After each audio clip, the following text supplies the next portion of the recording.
Hey everyone, want to connect to an FTP server using FileZilla? In this video, I'll show you how to connect to an FTP server step by step.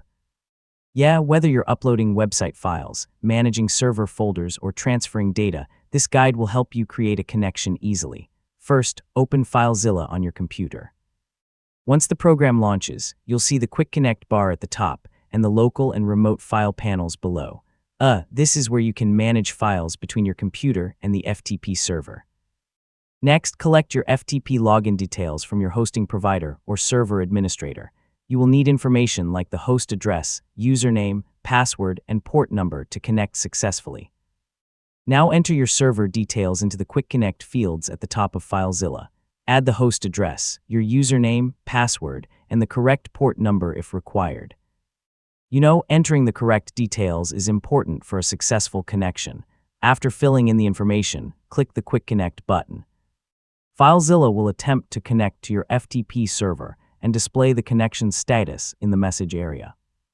Once connected, your server files will appear in the Remote Site section on the right side of the window. Your computer files will remain visible in the Local Site section on the left.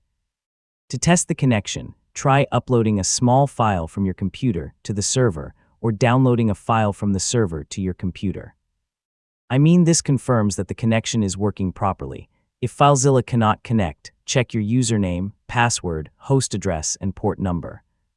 You can also verify that your FTP account is active and that your internet connection is working. For easier access in the future, open the Site Manager and save your FTP connection details.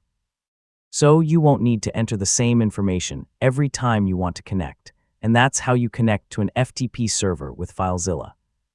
Once connected, you can easily upload, download, and manage files between your computer and server. Thanks for watching, and don't forget to like the video and subscribe for more easy technology guides.